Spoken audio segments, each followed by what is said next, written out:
involved with Iraq and our horrible addiction to oil and where it's leading us to in our country.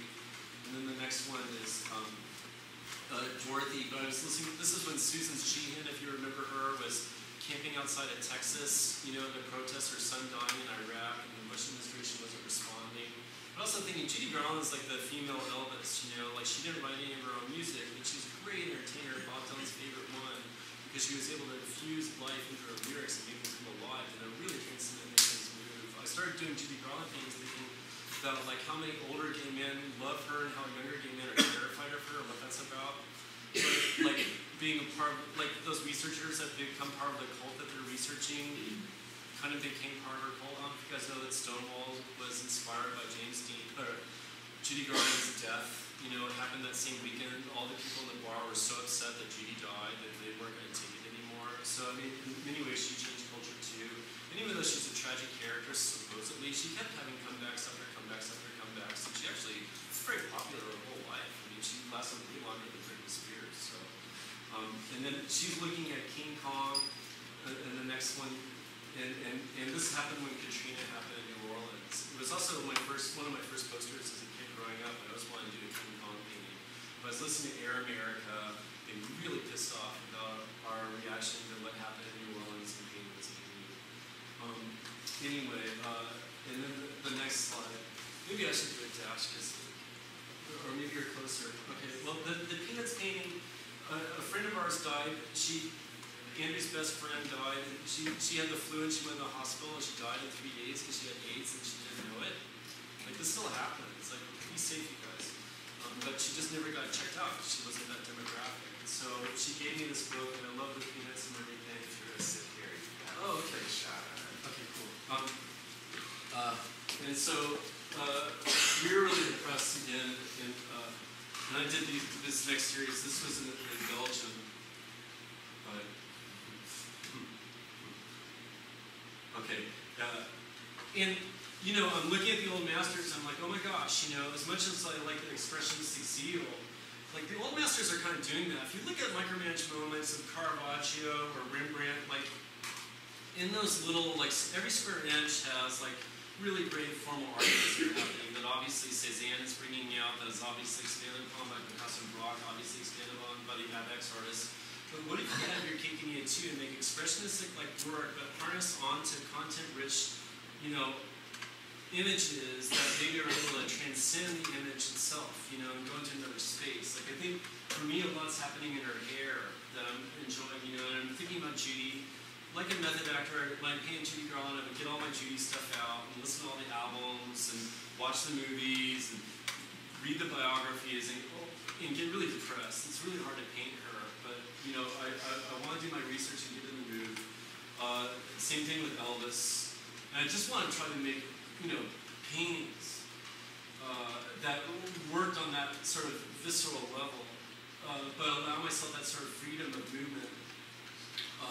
I realize that, in retrospect, these, in some way, I mean, obviously I'm not Elvis or anything, but like they look like palettes or something, and it's about painting and kind of getting into the moment and the energy of it.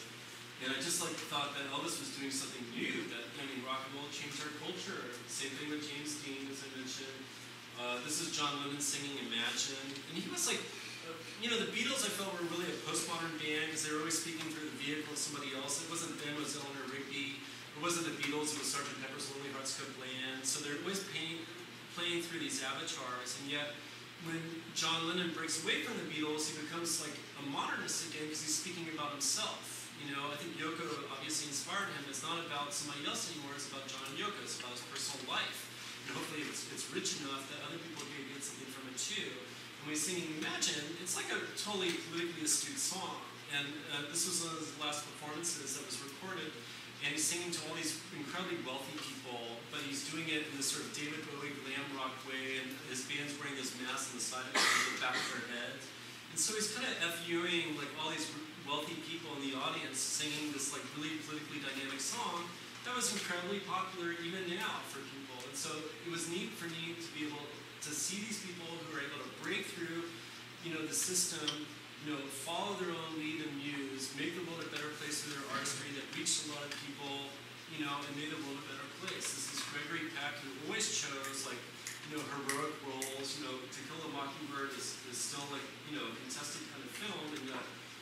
this day, it was really important for race relations. Here's John and Yoko when they were recording All You Need is Give Peace a Chance, when they were in their begging for peace. And this was like recorded around the world. It was national news. I thought, like, these are great political performance pieces, right? And everybody knows about them. And like, even if you think they're cheesy, it still gave people pause. I don't know if you've ever seen these old videos of John and Yoko on the Dick Cavett show. Did you see that James Cohen show about like sound and white noise, and you saw the little fly like buzzing around somebody's body? They played that on national network TV when there were only 3 stations, and millions of people watched this avant-garde video by Yoko Ono that they were bringing to the people, to give them pause and make them think. And they recorded that song that people play all over the world. This is a show in Belgium, so I want to give a shout out to the Belgian people. And Audrey Hepburn was born there as My Fair Lady. When you're influenced by the stuff in your life, like I looked at my mom. My mom had a painting of her painted by like a New Orleans artist. I would look at it, at dinner every night.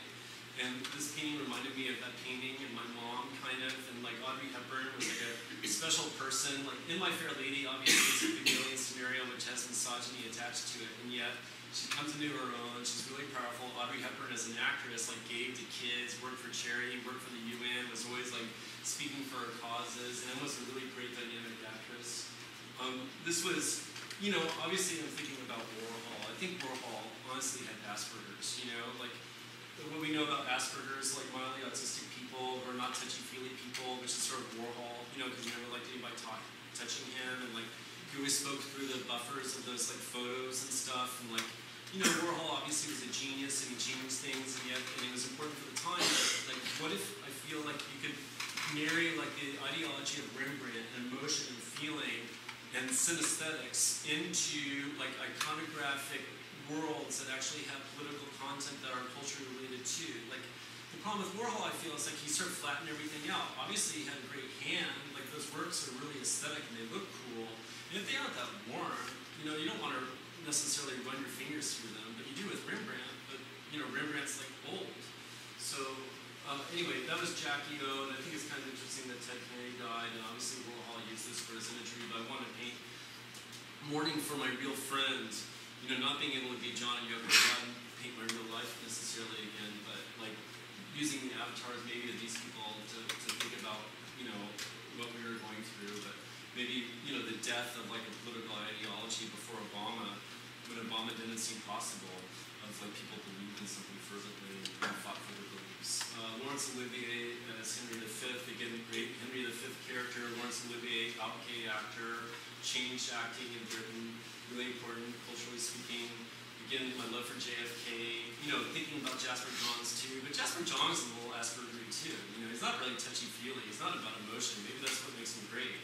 And obviously how he changed, history. But like I want to paint through the flag and get through the image and make it iconographic too. Or Jimi Hendrix, who really wanted to create a church with his music. He wanted people to feel the bass in them, so they feel the music and it changes who they are. Tintin, obviously, for Belgium, the hero. But Tintin, Hergé did Tintin comics during the Nazi era, and people accused Europeans Hergé being a Nazi, but he said, bakers kept making bread, I just kept making my comics. And actually, when he was doing the comics in Nazi-occupied Belgium, it induced him to make it more fantastical. He befriended this Japanese sculptor who said, oh my gosh, you really have to do your research when you're doing your stories and really pay homage to these countries that Tintin's visiting and not be a Belgian colonialist like conquering the Congo, but rather really like respecting these other cultures. And really, Tintin became an avatar cartoon surrogate for a lot of Europeans and people trying to find their soul after World War II. And this is, somebody wants to be better than themselves, like training the Shazam, Rambo, and who lived in Belgium, Monty Cliff, again, trying to like, Bugs Bunny, one of the first gay cartoon characters, and Errol Flynn, who was actively bisexual, but the idea of Robin Hood too, stealing from the poor to give to the rich, made a lot of sense to me.